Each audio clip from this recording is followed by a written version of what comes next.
This is another episode of the Backstage Podcast. I'm Joe Connor. I'm JT Harker. And today we have another super dope guest for you guys today. Robert Sput Searight on the show today. Now, some of y'all might know him from Snarky Puppy. Some of y'all might know him from Ghost Note. You might know him from God's Property or other like countless artists he's played from. He's worked with Snoop Dogg, Erykah Badu, Celine Dion, Justin Timberlake, P. Diddy, Timberland. He won his first Grammy, I think, at the age of 18. Is that right? I heard. I was 19. 19. Working with Took guys. you long enough. Took you long enough. To date, he won that. That was with the God's Property album, right? Yep. Which today is the highest charting gospel album in history, and then most recently won 3 Grammys with Snarky Puppy, right? Yeah. Welcome to the show, Spud. How you doing, man? I'm good, man. Glad to be here, man. Man, it's good to get you on and get to rap with you. How you holding up in all of this craziness going on between COVID and protests and trying to work as a musician from the house and all this? How's that? How you holding up in all of that? It's kind of been a blessing and a curse. It's like, COVID was kind of a blessing in disguise a little bit because you get to spend more time doing things that you would never have done in this stage of your life. Right. You know what I'm saying? Things that you can really take care of, things you can address, issues, or whether it be just time, scheduling and timing. Right. Time with your family and stuff like that. Right. So, I mean, like I was about to be on a 6-month run, right. Start that already started, you know what I mean? Like from January. So, my kids are happy, But at the same time, it's like they said when they released a statement saying that we're not gonna be back on the road touring. Because that's where my bread and butter is at the moment. Right. It's also where my heart is. It's not just where the bread and butter. Right. But that's where my heart is and what I love to do and what I do for a living. So when they said fall of 21.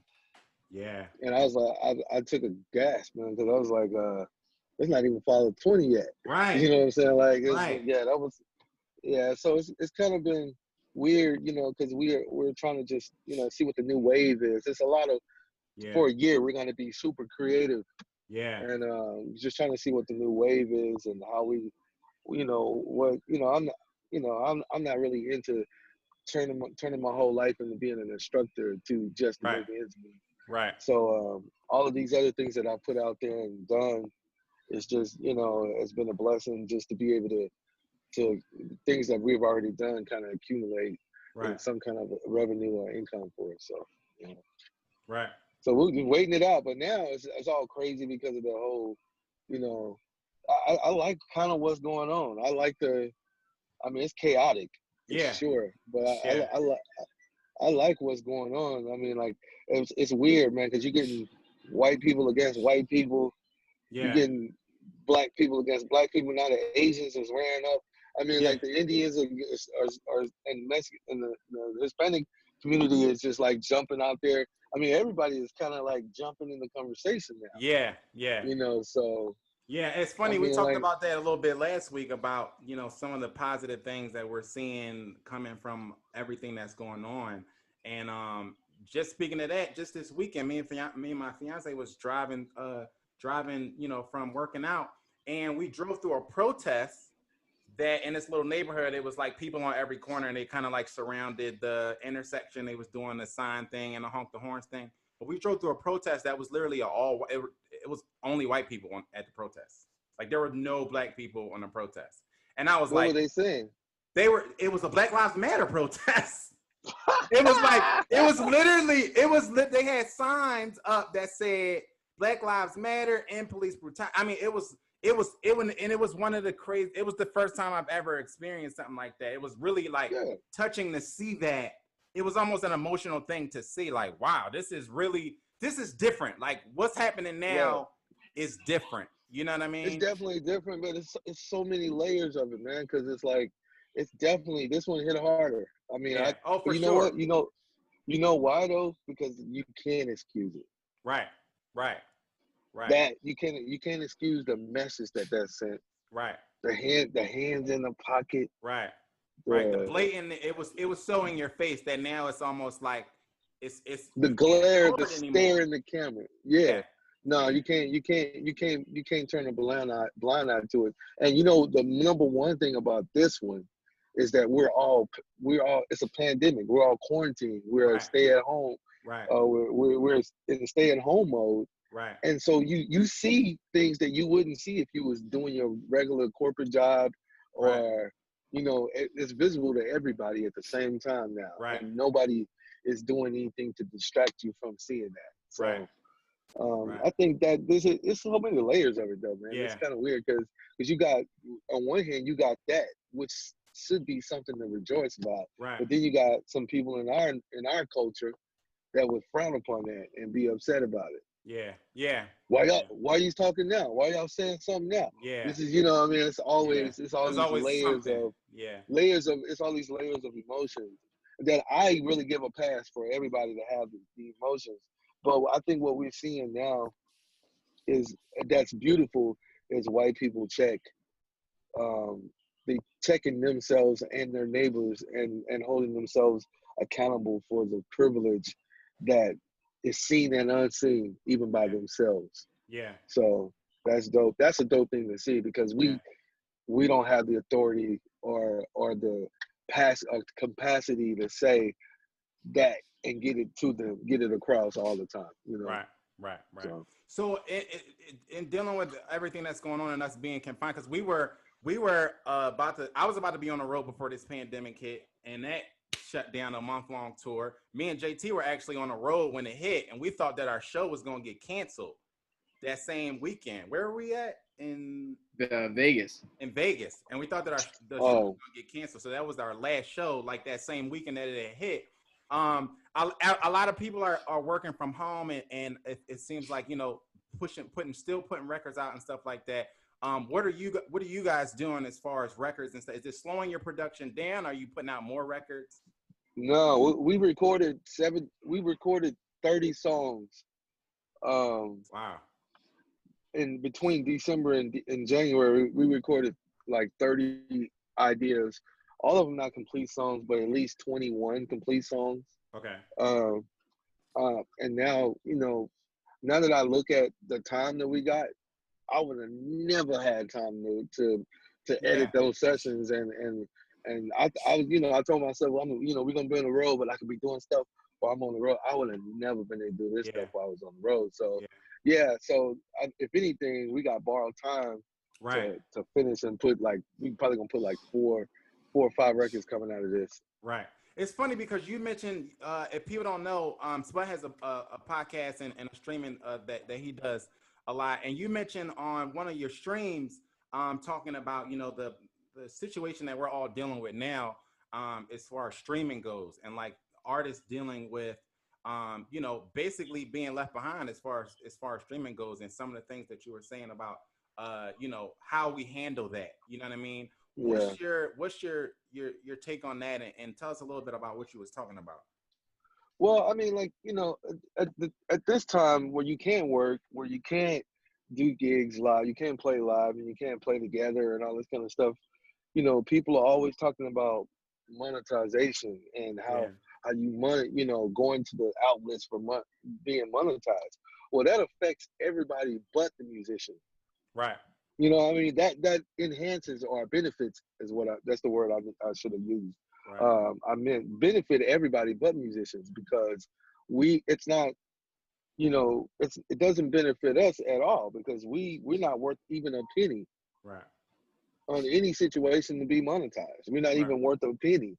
Right. So, and on top of that, that's why I think it's very important to really understand the language and the demographic that we're in, like the demographic structure that we're in, because we as a community of service to our nation or to the world are often forgotten. Yeah. And I mean, that's the truth. That's just the truth. Think about it. And if we want to break it down to layman terms, think about it. I mean, we got artists out here that don't even know their band. It's just a job for them.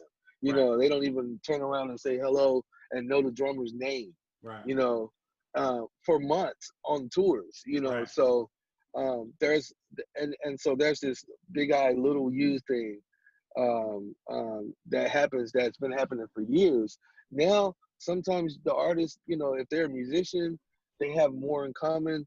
They're not divas, you know, they kind of get to know the band and it's a family thing. Yeah. And you might have experienced that too. But at the end of the day, I think that's just a metaphor for when the record business went to shit, you know, because of streaming, Yeah. all of that stuff with Napster and the resurgence of Apple Music and Tidal and Spotify, really.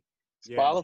Spotify and Yeah. I mean even YouTube. YouTube does a little bit better. Yeah, it's a Just little a bit, but it should little. definitely be. I mean, you shouldn't need, what is it, 1 million plays to get $100 or something, or $1,000. What is it? Something crazy.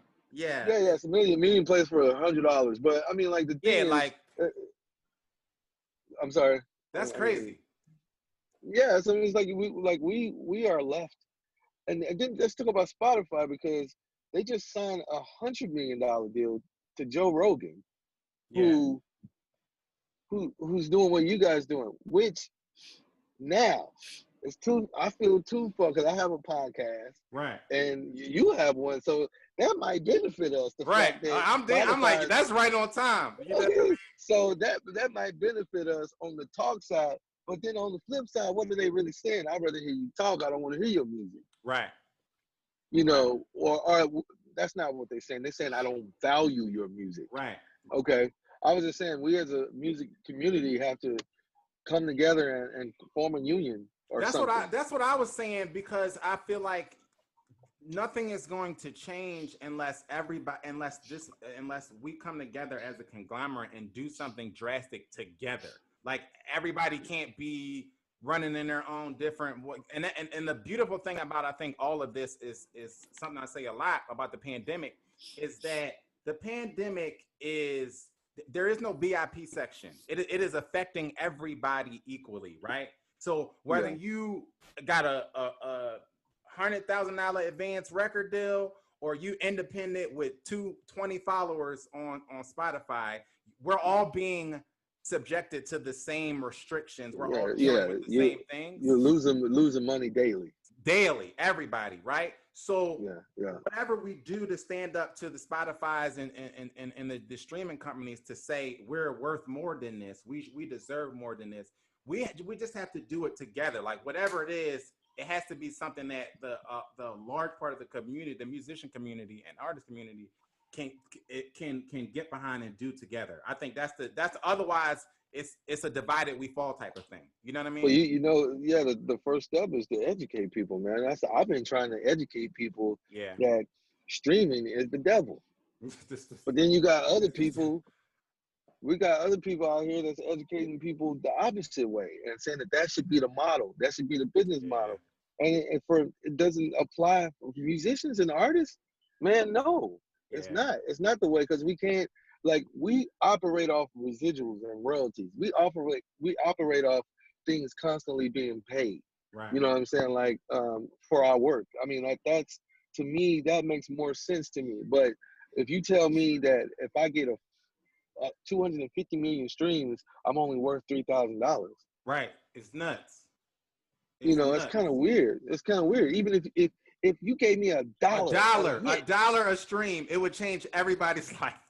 If you gave me $1 a hit, man, $1 a hit.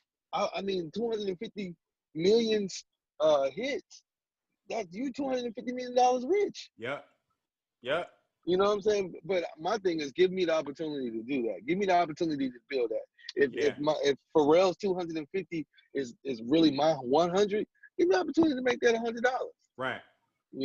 So right. That's kind of that's my take on it. It's a long rant, but it's interesting. It's definitely something to talk about, and I'll be It's something that I'm glad that their conversation is going on little, even if it's just a smaller platform like this or whatever.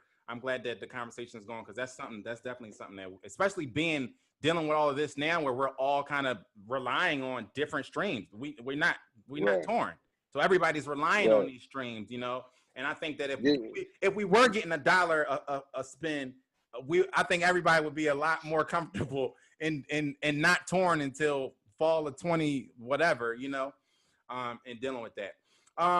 Okay, before we hop into the sports side, JT, you have this day in history, no? I do, and they're all birthdays. Oh, okay. Because the only things that really happened, actually, there was one thing that happened, but a lot of it's tennis, and none of us give a crap about tennis.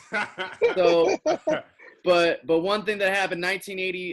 This was 1985. The Lakers beat the Celtics 4-2 to win the champion. It was like the 39th NBA championship. Yeah. That would have been Magic Johnson beating Larry Bird. It was a big deal.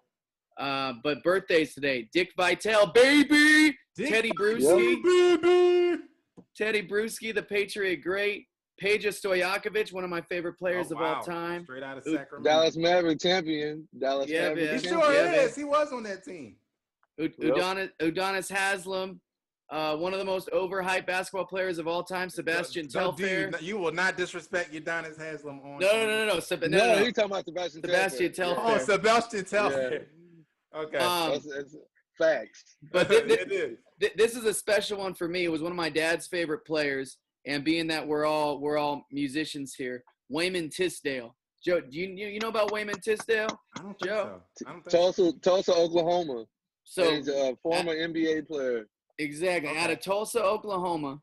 And some of these things I knew, some I had to look up, but I knew that he was an amazing bass player. He's like a lefty, award-winning bass player, incredible. But one of the top high school recruits in the country coming out of Tulsa, Oklahoma.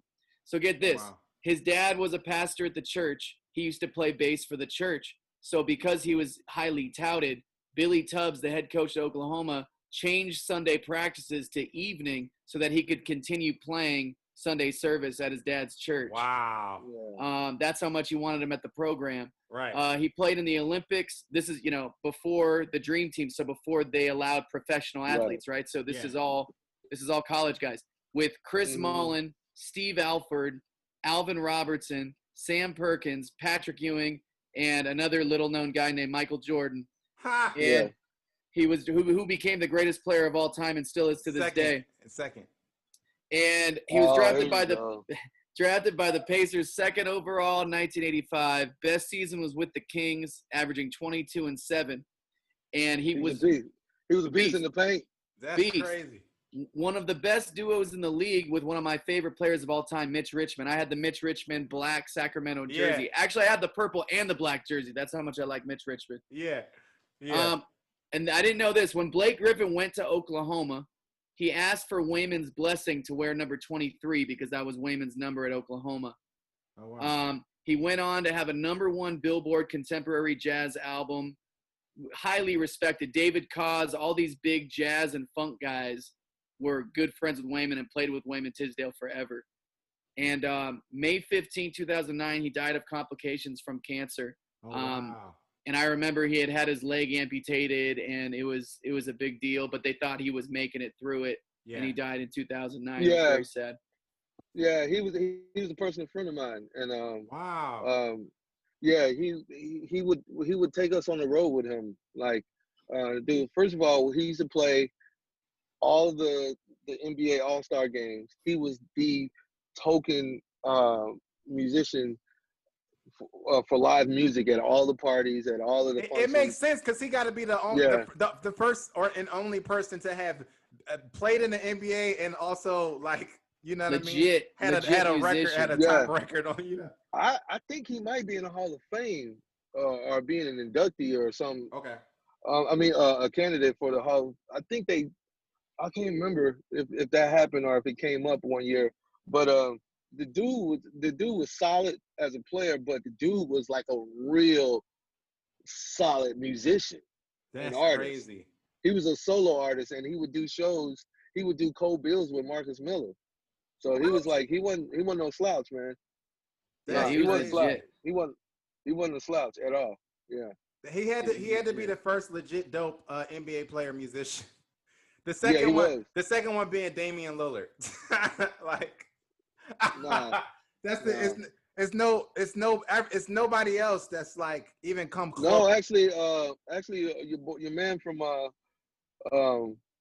he Victor was in Oladipo can Indiana. sing. Yeah, Victor he can can play sing. every.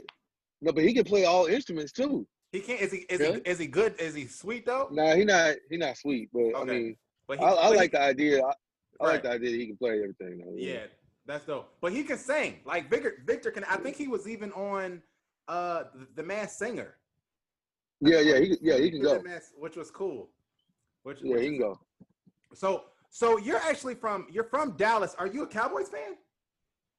Hell yeah, born and raised. Lord. So how do you feel about what's going on with Dak's contract situation right now? Are you team pay Dak or team like maybe let him just keep it moving? Man, I was always team Romo, so I'm still Dak's trying to prove he's proving himself to me, man. I always felt like Romo got hit with like if Romo. I felt like if Romo had what Dak had any year of his his time with the Cowboys, we wouldn't be having these 20-year ago conversations. That's 20-year ago conversations. You know what I'm saying? Yeah. But I mean, like, you know, he didn't get a lot. You know how it is in the NFL. If a team loses, it goes on the quarterback's back. You know, like he didn't have no help on the defensive side. The cornerbacks was trash for 20 years.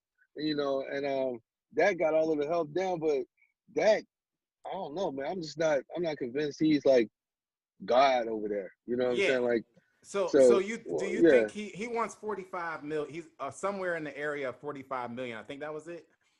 Do you think that they should give him that somewhere around 45, or are you down to just completely let Dak walk?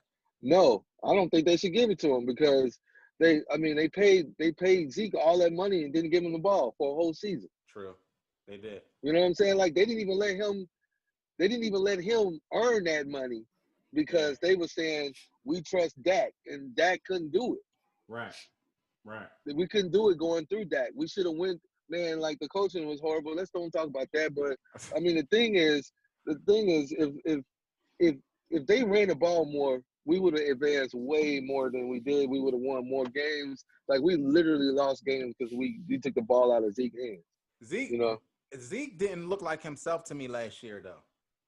He wouldn't get enough carries, man. When he did get carries, he looked a little slow to me. Well, morale.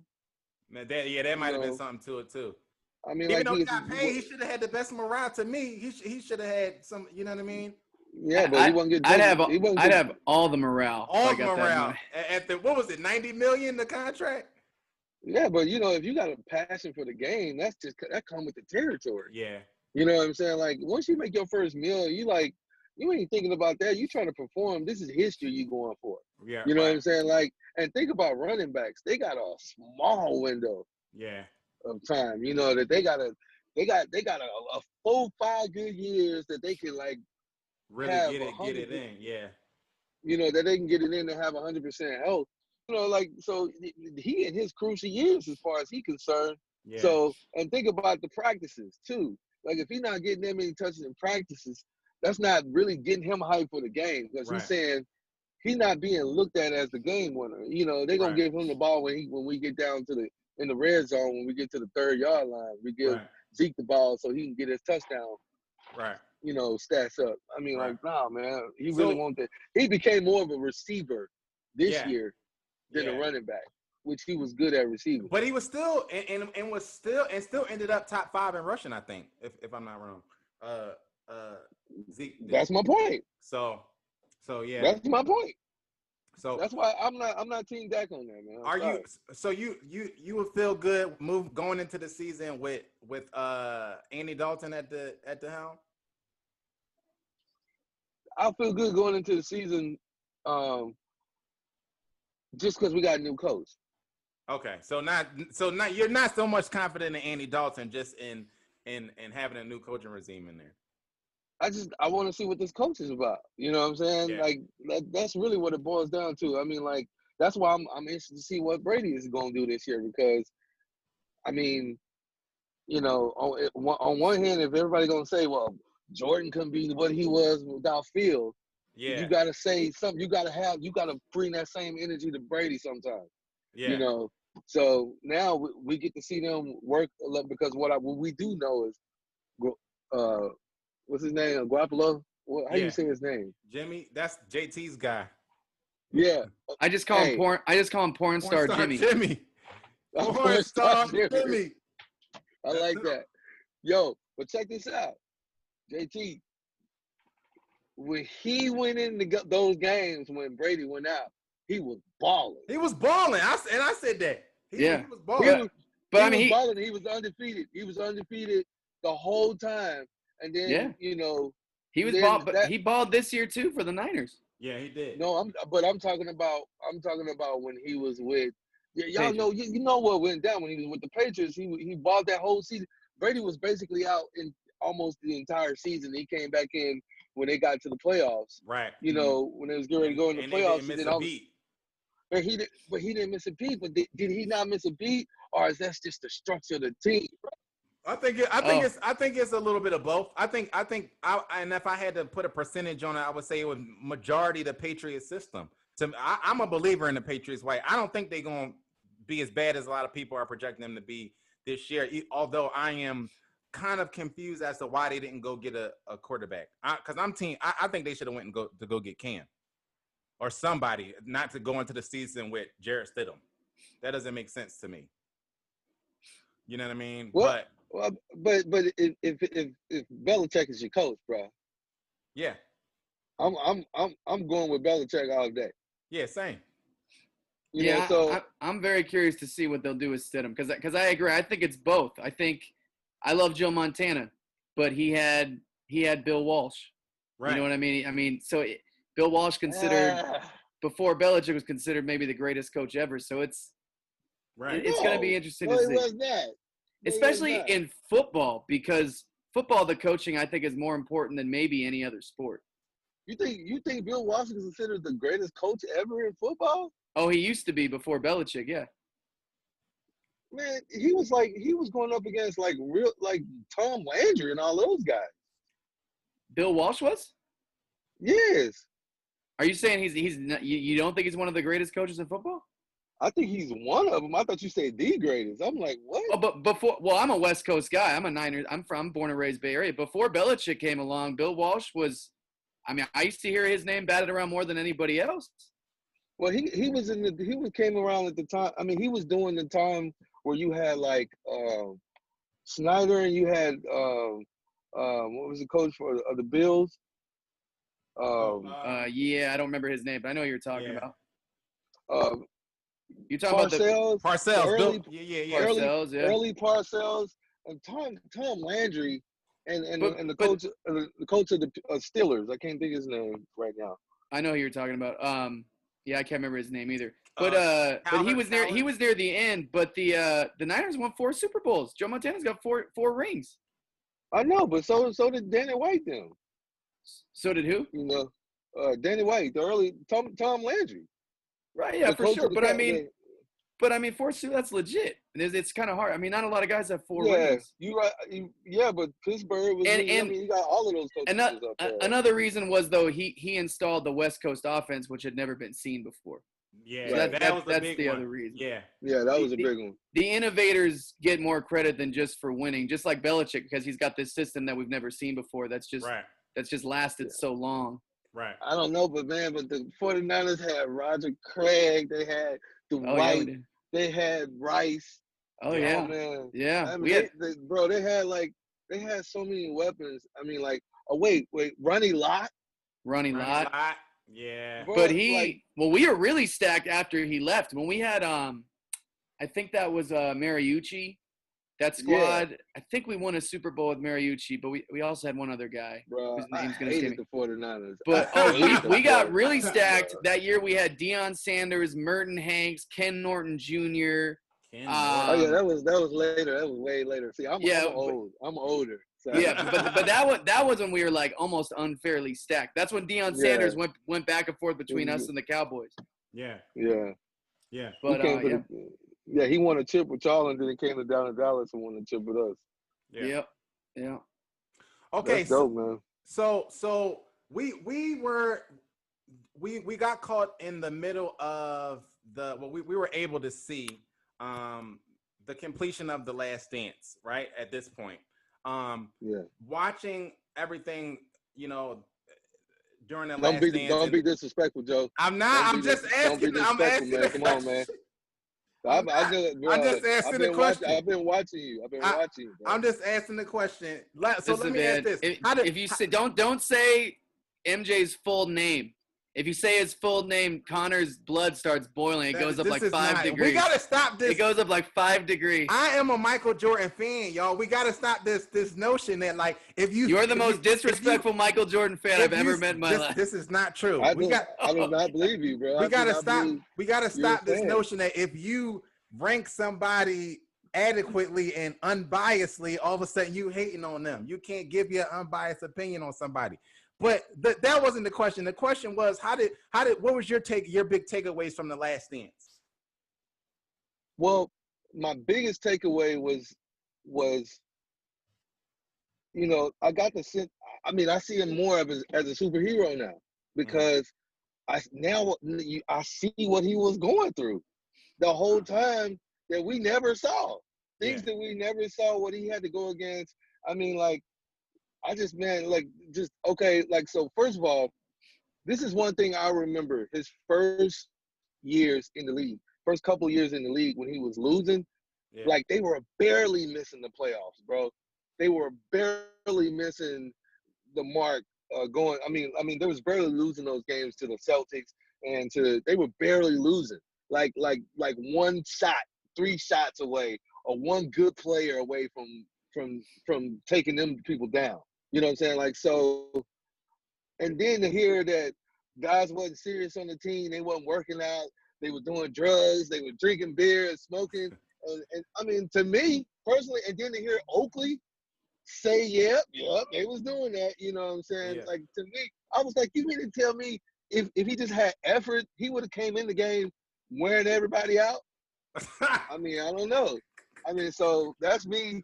That's one of the first takes I got from it. Then the rub, the coaching and all of the stuff, the way the structure of the team was handled, all of the stuff that the players were doing for that franchise, how they was treating them, and we never knew everything that they got outside of the team, bro. Like people was talking about Pippen getting paid the less amount of money, but Michael Jordan had the same contract for years, and he had just got his contract right, but he never complained because Nike was taking care of him. Right. He was good. Yeah, I remember when all the talk was kind of similar to how Tom Brady took less money, but all the talk was, how is Michael Jordan not the highest paid player in the NBA? Because he already had the biggest brand that they'd ever seen. Yeah. And it was just crazy. And then he finally ended up getting paid. But that was they kind of like gave him back pay. I know, but we called $30 million getting paid though. I mean, back then it was though. Back then. But I mean, he was the greatest player on the planet. He had just negotiated he had just got his money. Yeah. For after all of those years, he had just got his money. That's why he was saying he was trying to tell Scotty to be patient. He said he thought he should have been riding, but I didn't like that. To me, I didn't like that because he should have been riding for Scotty. You know what I'm saying? Like the same way. But he did ride for Scotty. I don't think saying Scotty is selfish, but he said I thought Scotty was selfish because he wanted to get paid. No. But on a championship, he was willing. Yeah, he was willing to sit out, bro. Come on. No, he was talking about not getting the surgery at the end of the season. Well, to me that was all encompassed in him saying he was upset about getting paid, and the surgery thing was about him getting paid. Him saying like I'm not gonna get this surgery or whatever. It was his motivation was like y'all not taking care of me, so fuck y'all pretty much. And so then they cut to Jordan saying like I thought he was selfish. Yeah, but they didn't go to Jordan's age when he was paid when he was getting underpaid all those years until they wasn't the that guy. 1 year prior. But none of Jordan was the guy though. The same way that LeBron stepped up and made sure Tristan Thompson got paid and made sure all of these guys that shouldn't have got paid massive contracts. I thought it should have been something where Jordan at least was like, no, but at least that's what if you're not saying. even gonna go to bat from him, don't call him selfish for wanting to get paid. No, he probably did go to the bat for him, but Jordan, think about this, man. Look, the whole documentary revealed what Jordan was going up against. All the people that could have made it happen for Pippen hated Jordan. The owner and the general manager, that dude did not like Jordan. They didn't even reference him as the guy, as the reason why they was winning the championships. You know what I'm saying? So you got to see it from that point too. Like even Jordan was going to bat for him. In the next episode, you saw that Jordan went to bat for him. I just didn't like that it seemed like he was throwing a little shade at Scotty a little too much for my taste. Like, because I thought one thing about Michael is that it surprised me because I look back at things that I had opinions on with friends, family, whatever, and now I look back on it. I always look at them with a lighter view. Like I was like, you know what, man? Now I think about it now. This was happening. This was I kind of, as you get older and mature, you would think he would go lighter, but he was just sat there and he was just like, well, Scotty was wrong in that situation. Yeah, he was like doubling down. But that just seems to be what he does, man. He hasn't lined up on Isaiah. He hasn't lightened up on, now he's not friends with Chuck, anymore. But he's going to tell stories. He's telling stories about what happened. And you either going to lie about that or you're going to tell the truth. Well, he's telling his perception is reality, and he's telling his perception of it. Because the funny thing that a lot of people were saying was they made a mistake calling it a documentary. It was really a autobiographical thing of what it was. And I would be interested in seeing a much more balanced account of what those last couple years were. Because Jordan kind of leaned into it too, like he does, like you said, JT. Somebody brought it up to him, and he was like, "If y'all don't like it, make your own documentary. Like this is my documentary." You know what I mean? Yeah. Like, but and he knows it's his perspective. That's how he sees things. But but the truth is, you can't talk about the Bulls without you can't talk about none of those years without him being at the forefront of any documentary. Oh, I'm not at the forefront. I just mean it was his account. So it would be I would be interesting. I think it would be interesting to see that story told from a bird's eye view and not specifically. Nobody wants to see that. Account. I think a lot of people want to see it. They've been talking about it a lot online on a lot of the TV on a lot of the talk shows. I think it would be dope. I mean, that would be like us doing a documentary about it. Not necessarily. Like if the same way that guy, I forget the guy's name, the writer, the journalist that was covering the team wrote the Jordan Rules book, and the book blew up. You know what I'm saying? Like something like that where we're because a lot of stuff like Horace Grant was saying, like when they told the story about some altercation that they had or something like that, he was like, I said he called Shannon Sharp and he told him, he was like, I said X, Y, and Z, but they cut it out. You know what I'm saying? So when the story came out, it made Horace look a type of way, and Horace was kind of pissed because he like, the story that I told never made it into the documentary. You know what I'm saying? So something that where everybody else gets to give their 2 cents in their unfiltered 2 cents, get to see these things. Because like you say, it was a Jordan bio. You know what I mean? Yeah, but the crazy thing about that, Horace was in the documentary though. He was, but he's saying that a lot of the things that he had to say and it got edited out. Yeah, because it was. You know. So I just think it would be interesting to see. But if you did you follow like all of the players talking about the stuff after the fact? In all the other many platforms. Yeah. Now there's a consent. I get the consensus that now you find that now you understand that a lot of guys didn't like Jordan because a lot of you see they're split. It's split down the middle the way I see it because you hear what people are saying. But from when I took all the emotions out of the equation and all of the situations out. What I got from Stacey King and BJ Armstrong, you know what I got from them was that documentary wasn't off. and that they all, even Will Purdue, they was like, Horace Grant was upset that he wasn't considered the third. Right. You know right. what I'm saying? Like, everybody unanimously said that. Everybody unanimously. And even Pippen, he doubled back on the fact, he was like, yeah, Horace didn't like Jordan during that time. But he said Jordan took care of I wouldn't have liked him either. A motherfucker is telling people not to feed me on an airplane because he didn't think I had a good game. We'd have had real beef. So it makes sense. You know what I'm saying? Yeah, Craig Hodges and Craig Hodges' beef with him is like a lot of the beef was legitimate, and I thought that getting to see it, even from Jordan's perspective, kind of confirmed a lot of that. Like, oh yeah, I'd have been pissed at him too if I was Horace Grant. Yeah, it's interesting because there's gonna be a lot of that animosity when somebody comes in and is taking your numbers, taking your shots, taking your stats, taking everything. There's gonna be that anyway. But then in addition to that, he came in and took over the whole league, and with that, as he grew into the role, was like, all right, because you know him, he's like, man, he was already tough. He's like, man, I gotta toughen up. If I'm gonna accomplish what I want to accomplish, like I gotta step it up, and everybody else has got to step. So slowly but surely, and I agree with you. The team's kind of split because half the guys seem to be best buds with him, and the other half that he probably rode on a daily basis, probably because he knew that he had to ride those guys if they were going to get over the hump. He had to, bro. Like, he wasn't being a bully. He was just trying to get everybody on his level. Those dudes were lazy, he was a bro. bully. He was a bully. But I'm saying he wasn't being a bully, is what I'm saying. Like being tough. Like, I know those guys. I knew guys like I used to hoop with guys like that all the time. They wasn't, to me, honestly, I wasn't on the level of the dudes that was doing stuff like that. You know, but I could function because they was pushing me. You know, and we talking about street ball. You know what I'm saying? I think pushing is I agree with you. I think pushing is different from bullying, though. You know what I'm saying? Like, I think there are. I appreciate. You know, I used to have an MD, and he's probably gonna be a guest at some point.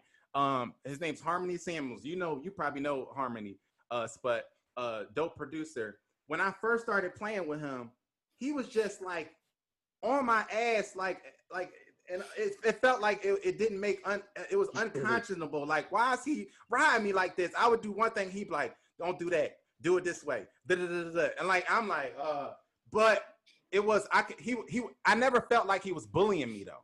I would never give an account of my time working with Harmony and be like, Harmony was a fucking bully, dude. He was, to me, he was pushing me. He was pushing me, and I feel like I was a better drummer at the end of our time together. I was a better drummer than I was when we started. With a lot of the stuff that happened with Jordan, with a lot of the stuff that happened with Jordan, some of them don't have that same sentiment. They don't feel like they felt like he was a habitual line stepper, and he often crossed that line from pushing into bullying. Okay, yeah, so let me tell you what I saw from it. I took from all of that because everybody in the league said you couldn't shit talk Michael Jordan, right? Yeah. Everybody in the league said this. This is unanimous. Even Gary Payton, even Kevin Garnett, Magic Johnson, everybody. That's all everybody talk about. James Worthy talked about when he was in college. He was a rookie in college, and he walked down the halls of their dorm room, was like, hey, he just yelled at everybody. He was a rookie, and he was like, hey, I want everybody to come out. I just want everybody to see the work, the person that's going to be working them this whole season, you know, as a rookie. Yeah. He just like that's the way he is, man. So I think like just assessing everything. I looked into all of this stuff. I looked into the Will Purdue. He punched Will Purdue in the face. All right, you go back, you hear everybody tell a story. Will Purdue hard fouled him on purpose, tried to take him out. Right? Yeah. And he turned around, he got mad, and he punched him. He told him to do it again. He said, "You do it again, I'm gonna hit you." Will Purdue did it again, and he hit him. That's not bullying. He told him, "Hey, you do it again, I'm gonna hit you." Okay. The thing with Horace Grant, like the rumor is, now I don't know how many people have said it out, but the rumor is, I heard that the rumor was that was a joke. Horace came out and said it was not a joke, and he confirmed it. But talking about the airplane? Yeah, but no, what I'm saying is like he had no authority to actually make that happen. He just said it. He did. No, he did. Horace said he did. No, like Horace ate, man. He ate and he told him he would kick his butt if he ever did it again. He ate, bro. He like literally said he said that too, yeah. All right. So I mean, like at the end of the day, like it's like even though he said it, I mean, like he didn't. I don't think Jordan really felt like he was mad enough for him to say that. But you know what I'm saying? Yeah, like, bro, you didn't play. You play worse shit. Don't feed that motherfucker. You know what I'm saying? Like that's. Yeah. I think this is what happens, and I've seen guys like this before. I think MJ, first and foremost, I think it's clear he didn't realize how people were taking it. That's why he looks back on it. What some of these guys said, all his teammates are like, "Oh shit! Like I didn't realize it came off that way." So I think he knew to an extent that he was fucking with guys, and it was kind of some hazing or some toughening up for sure. But that's how he looked at it. But when you do that to somebody, sometimes you might be joking because you think everybody's friends. They may not look at you as a friend, but to you, this is your team, is your friends. So I think then sometimes things that get meant as jokes, you don't realize they're extra sensitive to it because they think you've been punking them for months. You know what I mean? Well, you know who the bully was, though, right? Who? The bully was Oakley. Oh, Oakley. Yeah, Oakley. Oh, he's a real bully. And he'll own up to it, too. He was the bully, man. You saw what he was doing to Pippen? Yeah. I mean, like, this first, I was scared for Pippen, and just even going back and seeing that video. Yeah. But, I mean, like, it's just verbal noise, man. Like, Michael Jackson. Michael Jordan never, he never really, really, really got his hand dirty in a fight, bro. So yeah, that's true. it was all talk. Because he had some bullies. Yeah. I mean, Charles Oakley was a beast, man. Yeah. Yeah, I mean, he had the two of the biggest bullies in the game, bro. Yeah. Charles Oakley and Dennis Rodman. Come on, man, get out of here. Yeah. I mean, but those, I mean, that's my takeaway from it. It's just making sure, for me, he became more of a hero because I felt like he, you know, like shoot, like he had a little more adversity than we saw. You know, I mean, like just he really had to put the team on his back. Yeah. Yeah. I thought it was interesting and really dope to see. But it definitely didn't change the fact that LeBron James is still the greatest player to ever play. Okay, so we're gonna move on. The NBA is back. Okay. Fake news. Last week, the league's board of governors and the players union both approved plans for a 22-team, 8-game wrap-up to the regular season, followed by a play-in tournament for the 8th seed and the playoffs to resume the 2019-2020 season to start on July 31st inside of Walt Disney's World's ESPN Wide World of Sports complex. What do you guys think about the NBA's plan to return? I love it. Anything. I love it. Anything so we can stop watching players play 2K. Yeah, literally. Anything. Man, we was at a gig, our first gig in forever, post-apocalypse, last weekend, and I walked in and we talked. It's funny because last week we talked about the gaming industry and how it's been really like booming. And we walked in and the first thing I saw on the big screen was like a 2K tournament on ESPN. And it was like prime time, big screen at the bar. And I'm like, man, and I told JT, I said a couple of weeks ago, I watched a whole 2K game. Like I watched Devin Booker play DeAndre Ayton in a 2K challenge, and I sat down and watched it like it was legit Lakers versus Clippers, like in the playoffs or something like that. I ain't seen so many of them games, man. I'm so mad at myself for doing this. Yeah. Man, I'll tell you what I just watched. I just watched a video. Hey, Austin, what's that kid's name that won the World Cup? Booga? What's his first name? Sean? This kid, it's like Sean Booga. He's probably 15, 16, 17 years old, maybe even 18, whatever. And I'm watching this video. Fortnite World Cup. Sold out stadium. Oh, yeah.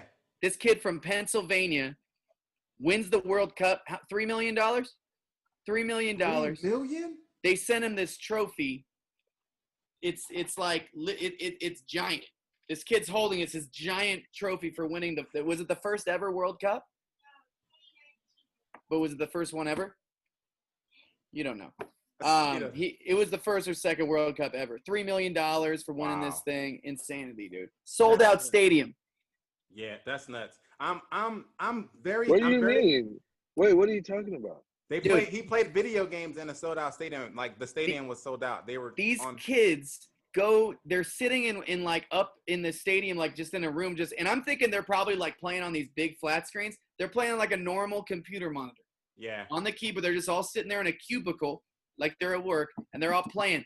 But they're at a stadium, and the stadium is literally sold out, and all the people in the stadium are watching them play on these giant screens. Yeah, it's nuts. I've seen a couple of videos of that. It's unbelievable. It's insane. It's unbelievable. Wow. Well, you know what? I got a theory to what you just said. Which I mean, like there's some validity to what you said when you was like the greatest basketball player ever to the new guy on the scene. So I've been watching him this whole time. Who?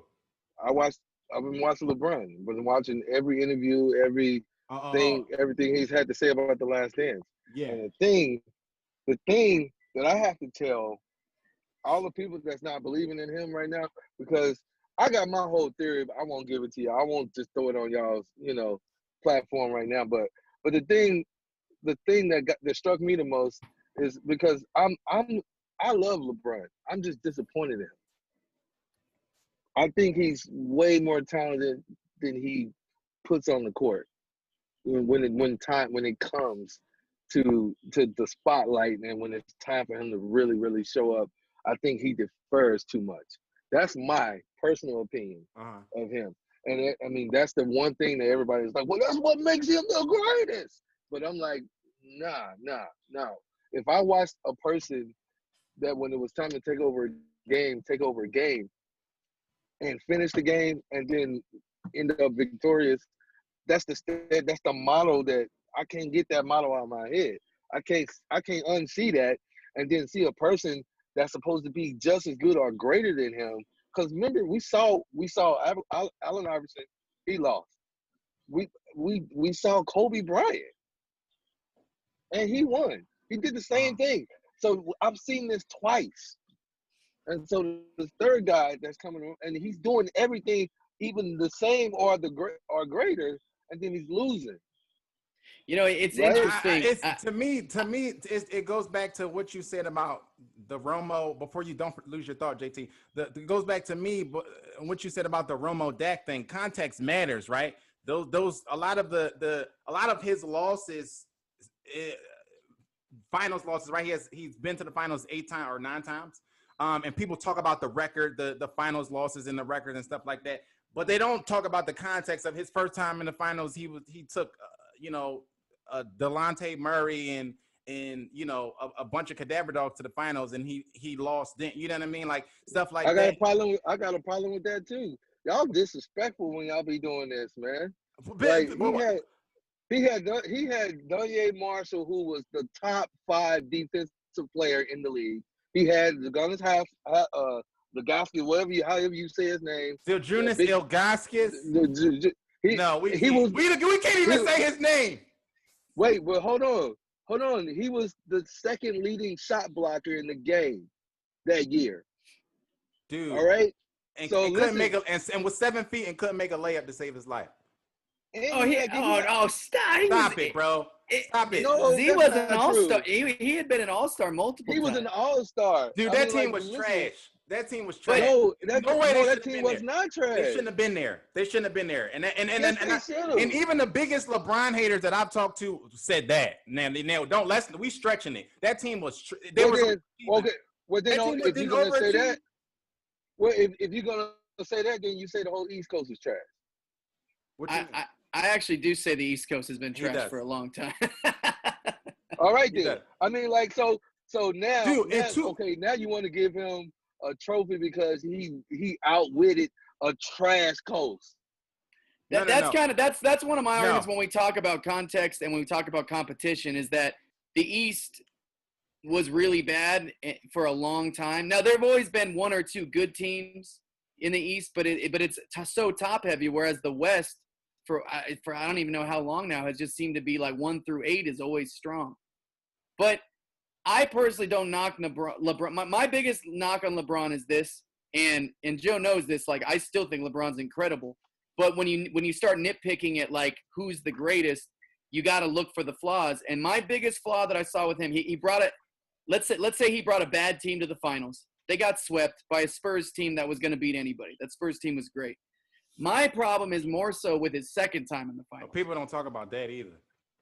LeBron? Yeah. The competition. Like, people don't talk about that. Like, yeah, for sure. But he lost to the Spurs, lost to the Warriors. Like, but people don't. It's like. But the second time in the finals, he didn't show up. That's my biggest knock on him. The third time in the finals. One time the Mavericks lost. The Mavericks lost. He didn't show up for an entire series. No. That's my biggest knock. Other than that, even in the losses, he's been incredible in my opinion. But that series he came and it wasn't his first time there either. And he just. But I don't think, man, his numbers is crazy doing that finals though. I don't think he was on a team with Dwayne Wade. And his numbers. That's my point. His numbers during that finals were awful. But after that, he dominated. But I'm just saying. But I'm saying I hate hearing that though because the Mavericks had a really good plan and they executed it 100% to a perfect degree. You know what I'm saying? Like, it was like, to me personally, I hate hearing that because then you discredit a team that was like, they didn't just beat LeBron now. They went through the West Coast to get to them. Right. Yeah. But that's what I mean. Context matters. People act like he was just falling into these bum squads. Like, no. I'm not dissing the Mavericks. I'm not dissing the Mavericks. I'm not you. I'm just saying. But I'm just saying.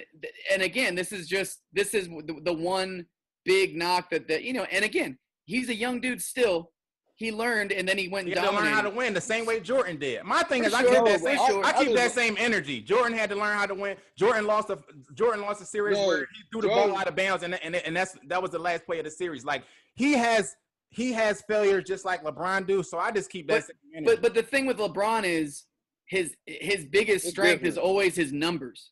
Like, that's his biggest strength is he's got insane numbers. And in that series, he just didn't bring numbers. He led the team in one statistical catery.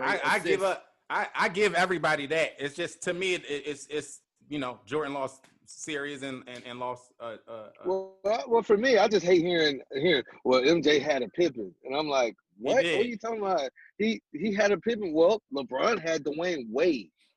And he won. And he won back-to-back championships. No, yeah, but he still lost. They still lost. That's why I'm saying I don't give him all the credit for that loss. I know, but I give all of them that credit. I don't put that on LeBron.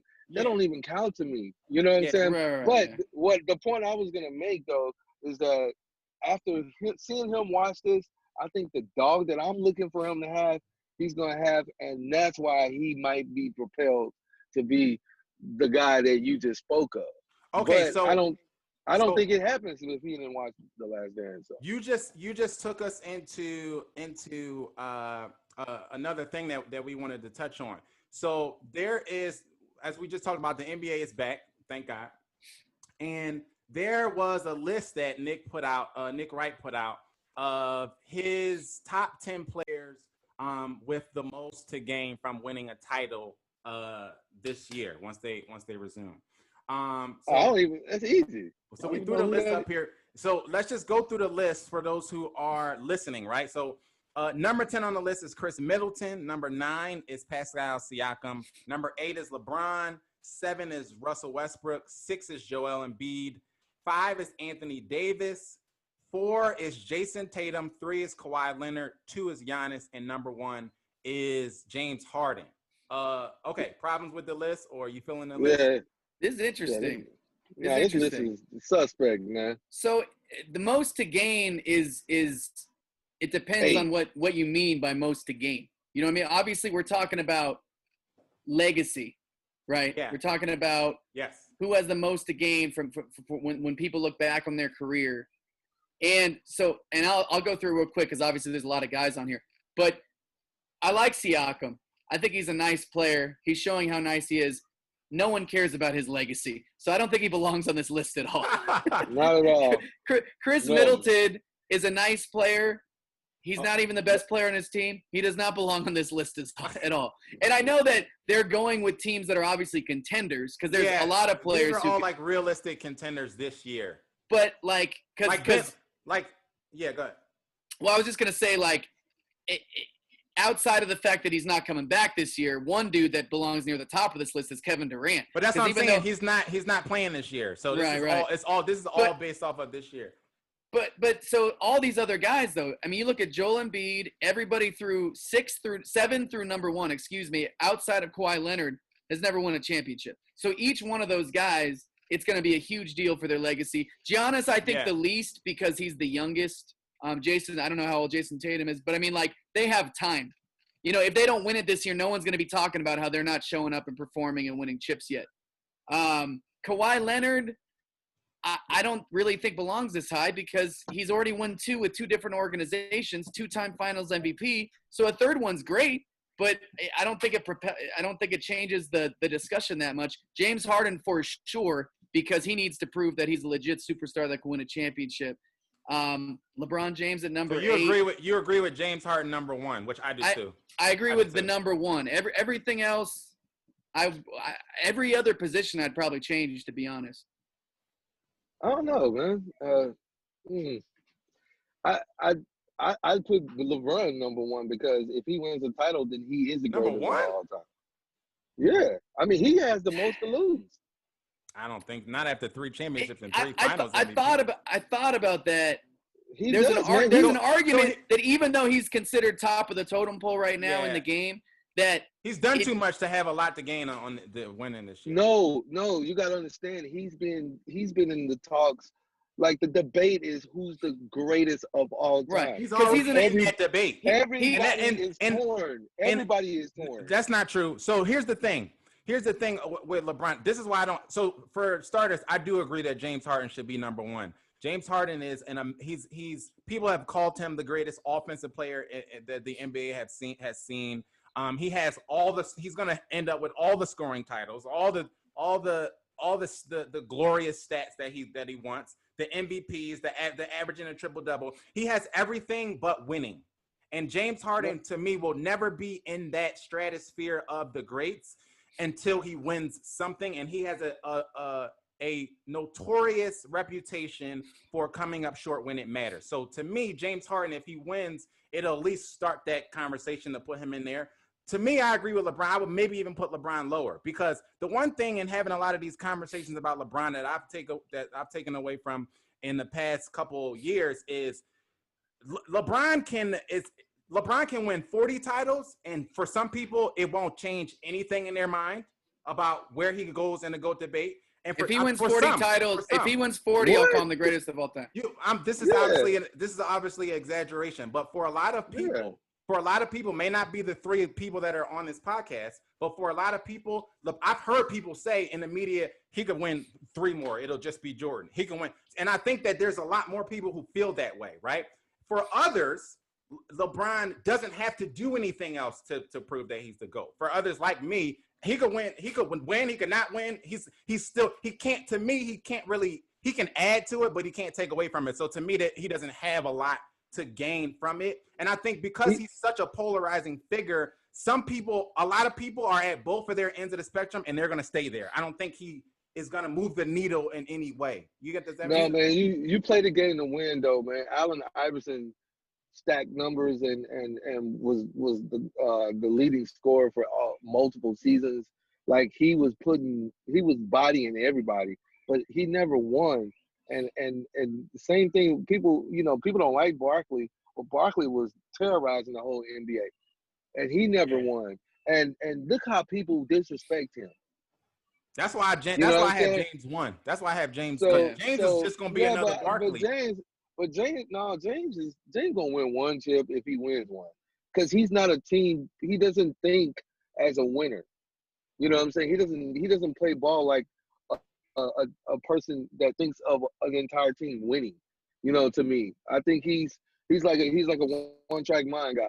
But the reason why I said LeBron is probably he's gonna gain the most and he's gonna lose the most because at the end of the day, he's in conversations. Like when I say everybody is torn, I mean every generation. Every generation. People before MJ's generation is torn with this conversation.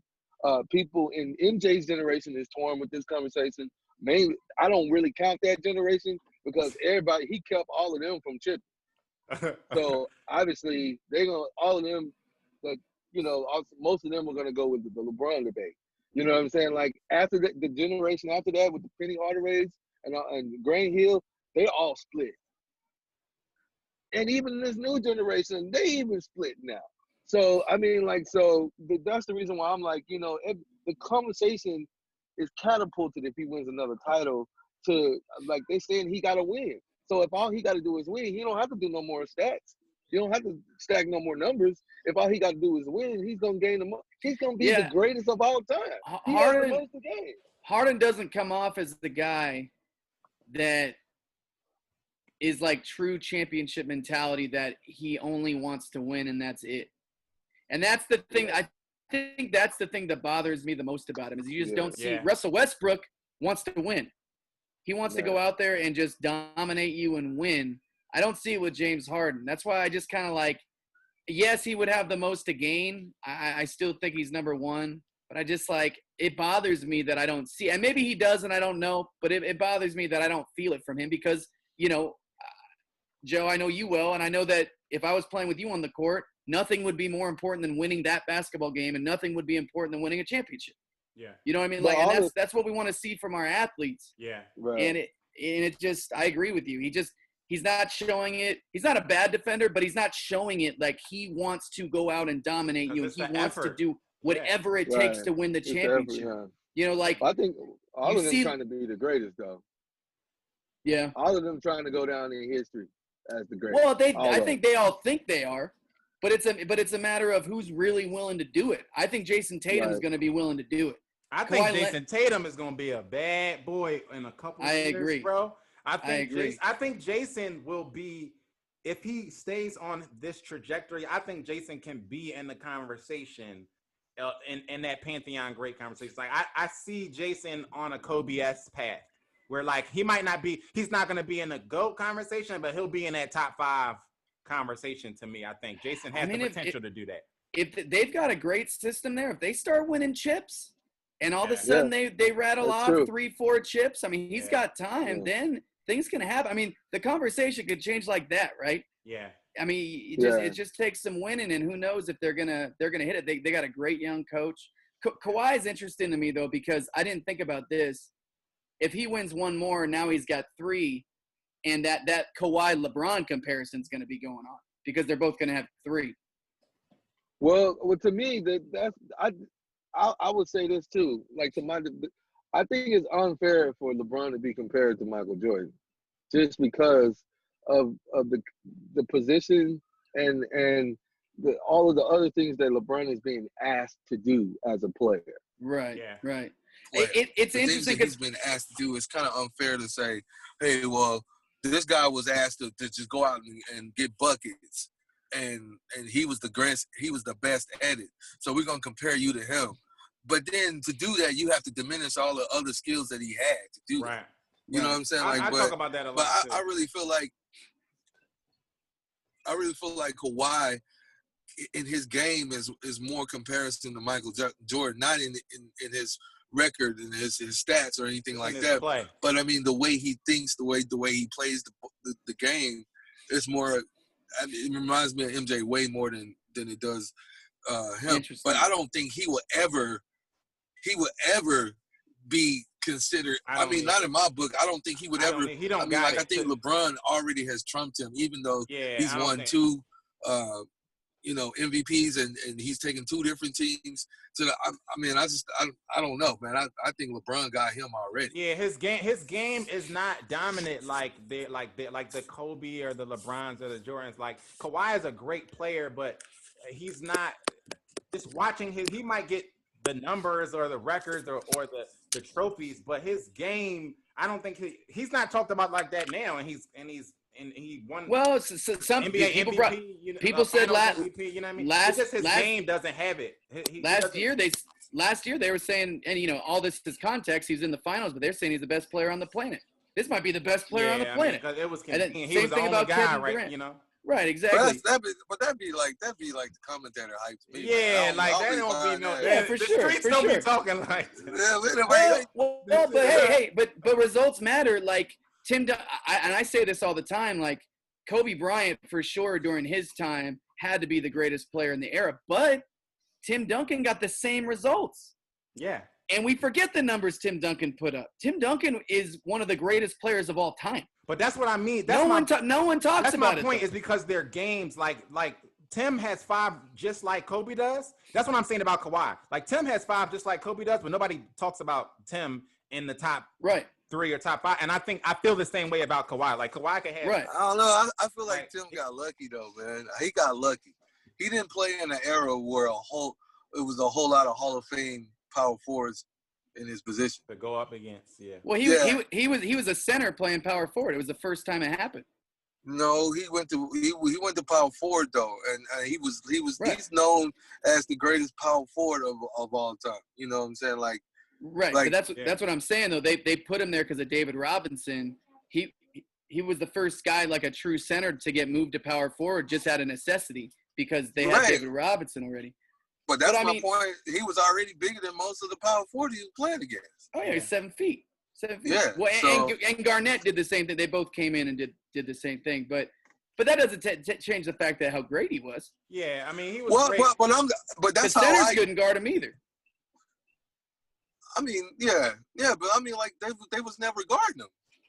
They was getting the centers out of the way. He got guarded by centers and power forwards. He got guarded by Tim Duncan. He got guarded by the best. I'm talking about, tell me what center was guarding Tim Duncan? What center that we know that was guarding Tim Duncan? It wasn't Shaq. You don't think Shaq ever guarded Tim Duncan? No, he wasn't guarding Tim Duncan. They was putting that dude. What's his name? I can't think of his name. He was shorter than Tim, but he was playing center. They was putting Boris Diaw on Shaq. There was never Tim was never. You mean Shaq. Tim guarding Shaq? Well, that makes sense to me, just because you don't want your best player guarding Shaq. But first of all, no coach would put Shaq in front of Tim. I mean, that might be true, but I'm just saying Tim Duncan's an incredible player. Like the numbers are there, the championships are there. Yeah, I'm not talking shit about Tim. I'm just saying that, like I'm saying he got lucky. He got really lucky. He played in a whole entire era where he didn't really have to worry about the things that most people have to worry about in positions. Like all these Hall of Famers. Like, think about all these Hall of Famers. They had to play against they had to play against other Hall of Famers in that same position, and those sometimes in the same division. So he had to go up against Kevin Garnett. That was a nasty dude. There were good big men in his era. Amari Stoudemire. He had to go against Kevin Garnett with that Spurs team and that coach. Oh, for sure. Like that Spurs team was great. That Spurs team has 4 or 5 Hall of Famers on it. Right. He had a whole lot of help all the time, man. Yeah. Well, he had Manu, and is Tony Parker a Hall of Famer? I think Tony. Tony Parker's a Hall of Famer because he played on the team with Tim Duncan. Yeah. That's what I'm saying though. I think Tim Duncan made both of those guys Hall of Famers. That's how I feel about them. Well, I feel the same way about all of them. That team, and I Hall of Famers. I talk about that team that LeBron lost to, because people like to talk about them like they was chumps. That team had Tim Duncan, Manu Ginobili, Tony Parker, Michael Finley, Bruce Bowen, Robert Horry. Like those are Hall of Fame guys. Who gives LeBron flack for the first time he went to the? This is weird to me. I don't see this. I never would give him any flack for that loss. That was incredible. Talking about the first trip to the finals? Yeah, everybody expected. Yeah, I don't either. Yeah. I don't. They weren't even. Yeah, that I didn't even think they were supposed to be there. So to lose to the Spurs, That's what I said. I don't knock them for that. I expected them to be there though. I expected him to play like a madman, and because he was a man child, even as a rookie. Right.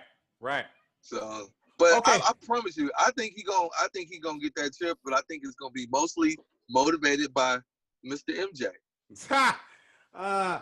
We'll see. I mean, like I said, for me, as far as him adding or taking away, I think he can add to it. It's not going to take away much for me, and I think a lot of people are set in stone as to what they believe. I don't think it's a lot of fluidity in it. But can I ask y'all one question? Yeah.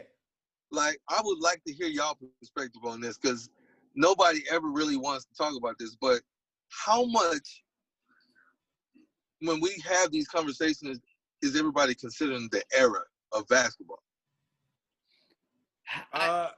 We've talked about that a lot. My personal take is they're different era. Oh yeah, you got to consider it, but it's just tough with those guys because I grew up in the MJ era, obviously, but if you put LeBron in that era, he would be crazy dominant. Yes, it would be a more physical game. Yes, it wasn't as high scoring of a game, but he would still dominate the era. And if you put MJ, but why? Because he's a freak of nature athletically. His basketball IQ is off the charts, and he does everything. He's like Larry Bird on steroids. Magic Johnson on steroids. Yeah, but Larry Bird was fucking tough, bro. Like, Larry Bird was going in the paint and getting knocked on his ass. I've never seen LeBron other than, I've seen him get hard foul a couple of times, but I've never seen LeBron get because you're not allowed. You can't do it. You can't do it anymore. They're protecting their superstars. Man, there's that replay of Bill Laimbeer going up on Larry, just clearly trying to take him out. And then Larry's legs get bent back, like he looks like he's snapping his leg. You'll be out for the rest of the season if you try to do that to any of the superstars. You can't do that. I know, but I'm just saying this is the toughness of the game. And then this other thing, like being triple team. Like, what does he do in triple teams? You can't triple team him because he has the passing IQ of Magic Johnson and but they don't triple team him. They don't. The defense. They can't. This league is not even about defense, bro. They can't triple team him because he's not Jordan. He's not going for 45. If you triple team him, he's gonna make you pay because everybody else gonna have 20. You get what I'm saying? But that's the gift of LeBron. You get what I'm saying? I know, but you're talking about in this era of play though, and that's the reason why I asked. I'm saying question. in that era, if they triple team him, if he's still the same player, he still has the same IQ, the same makeup. He's still going to be the best passer in the league. But in a league that was centered around defense, then that turns into turnovers to me. Oh, I mean, you're taking away his passing ability. I mean, he's not a. I mean, like people, if because it's 5 people on the team. So if he's never seen me, then that means that it's 2 people open. LeBron is already a phenomenal passer. So was Magic. Yeah. So was Skip the Malou. So was all of the people playing in that era. So was John Stockton. Yeah. But I'm and they saying, won. Like, no. Magic won. Yeah, Magic won. But Larry Bird was a nasty passer. Dude, yeah, I actually think I think Larry Bird's a better player than Magic Johnson. If you watch what they did, Larry Bird's nasty. He did everything Magic did, was every bit as athletic, but he could rebound better because he was playing, he's playing the 3 and the 4. But LeBron is like doing what both those guys do, but athletically like a Russell Westbrook. It's insane. To be honest, this is a conversation for another day because I know we got to get Spud out of here because he got something else to do. But to be honest, I think the conversation can be made that the talent today is way more plentiful than the talent was back then when everybody is bigger, stronger, faster. You got 7-footers who can move their feet like agile 5-foot guards. It's more athletic. Way more talent today. But this is a conversation for another time. We can't get into all of that. Go ahead, JT. Yeah, no, well, I'm just saying it's more athletic, but it's different because you don't have to go jump into a big, legit 7-footer and take hits from them. So that is different. But if there's a guy who have more talented wing defenders today. That's what I'm saying. Like, but if there was ever a guy that could go in and jump into these big ass dudes and take it, it would be LeBron's frame.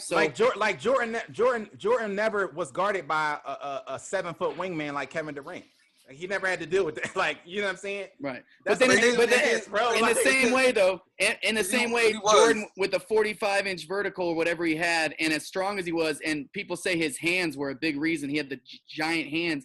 He could just rise over you. So, like, and you can't hand check him in today's game. He's not rising over a 7-foot tall, agile. Oh, yeah. Oh, he rises. Yeah, he would. Yeah, he did that. Kobe did it. Kobe was doing it even at the end of his career. I'm saying these guys is checking you at half court. Like, he never saw that. We can't say what he would do because he's never. We don't have tape of him schooling a 7-footer at the 3-point line. Like, first of all, if they did it, we would have saw it because he wasn't backing down from those 7 foot. He's gonna make him on eggshells. I mean, let's don't act like KD is like the #1 defensive player. No, I'm not saying that. I'm not saying that. I'm just it's an example of KD. KD is checking guards. He's but I'm saying there's way more of them in today's NBA than there was none. There are, yeah, but I mean, he's still like people don't realize how athletic he was. 4'3", 40.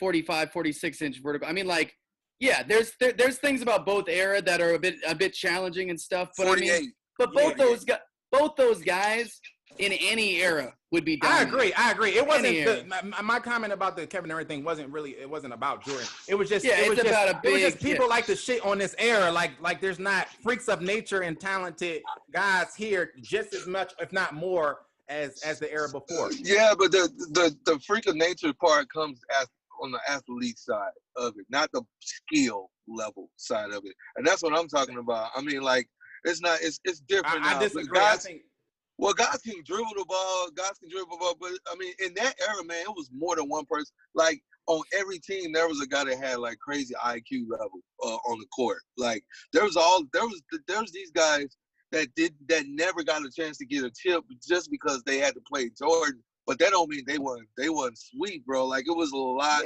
of those guys back then. And then every Hall of Fame center that played in Jordan era, he posterized them.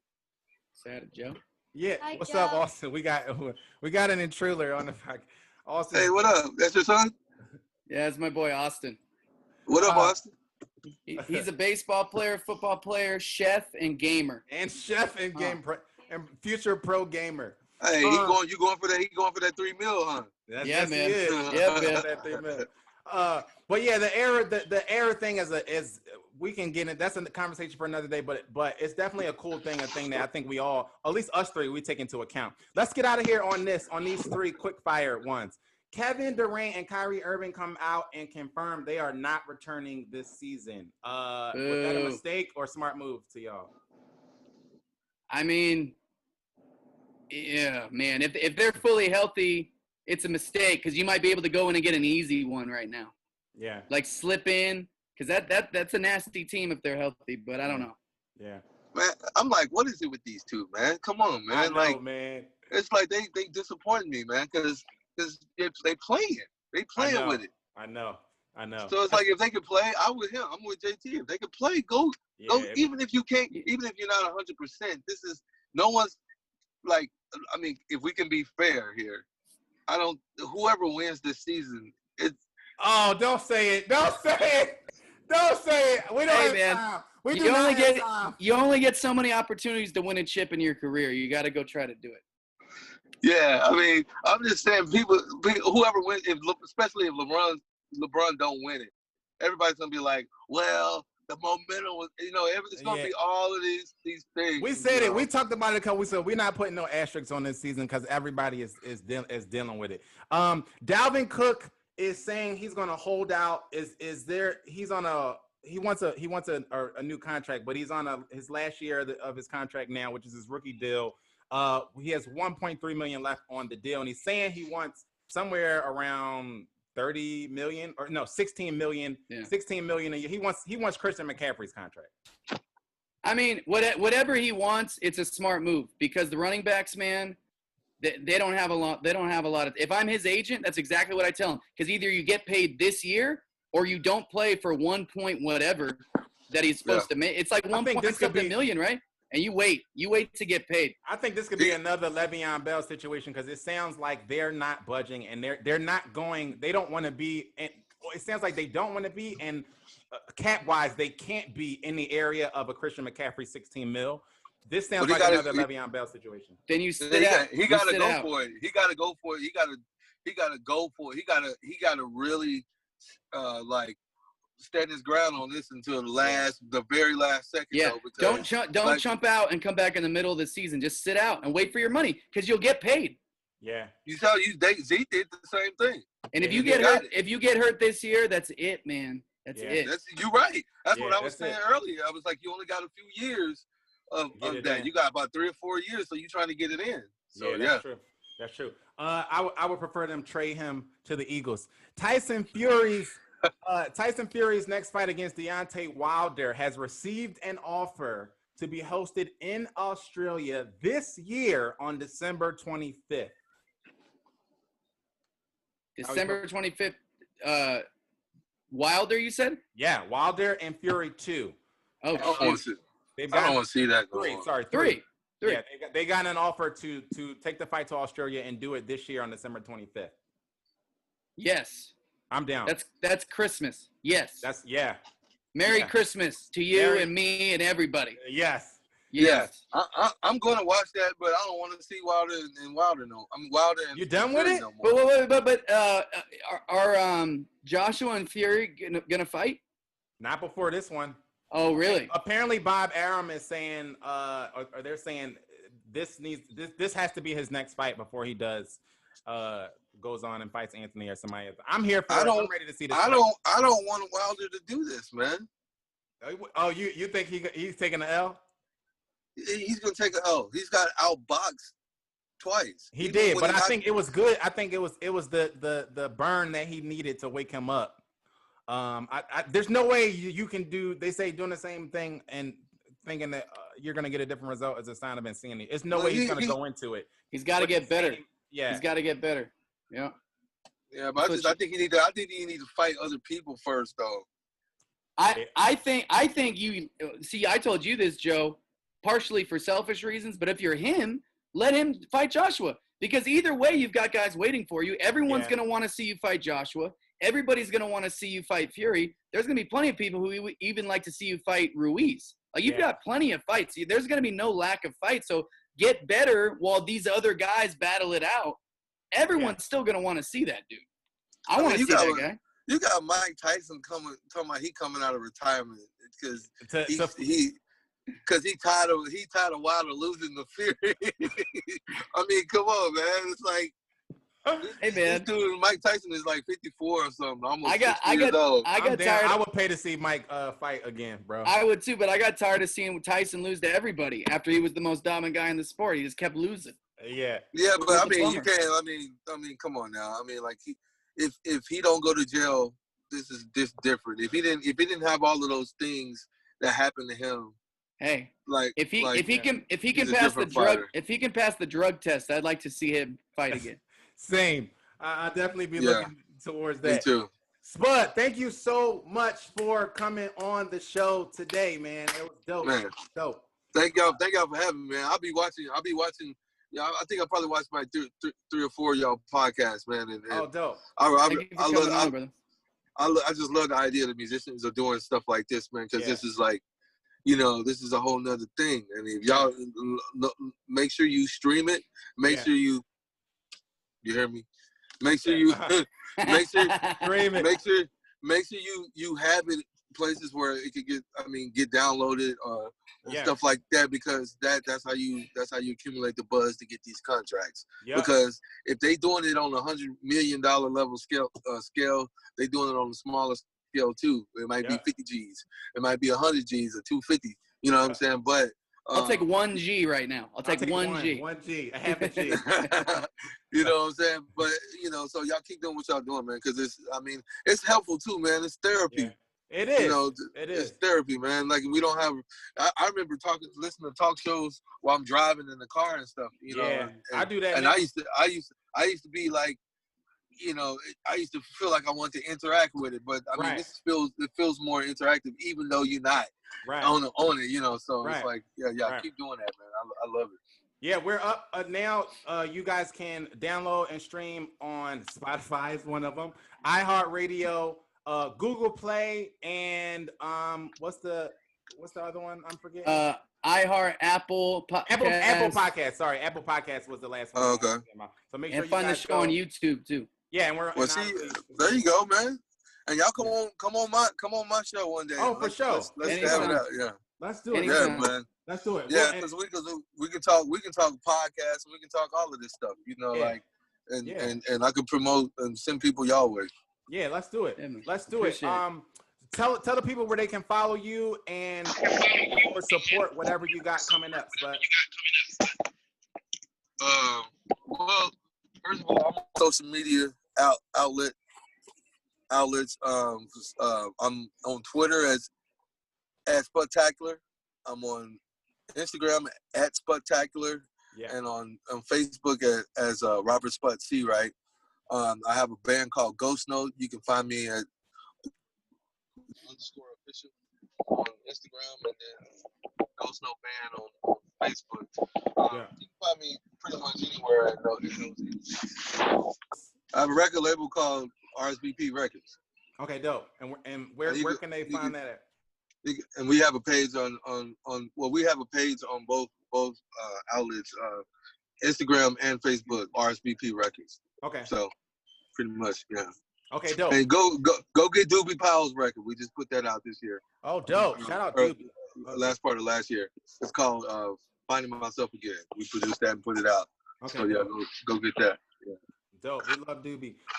At Joe Connor 33 on everything. Make sure that you like, subscribe, and follow all of our social media pages and turn on notifications on YouTube so you know when we're dropping a video.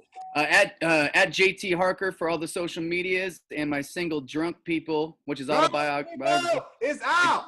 It just came out June 5th, man. It's out and it's doing well. Got on a Spotify playlist because we love Spotify. Because we love Spotify. And it's doing well, man. So we're doing it. All right. Thank you guys for watching and streaming and supporting. This has been the Backstage Sports Podcast. Until next time, please be safe and be great. Peace. Boom.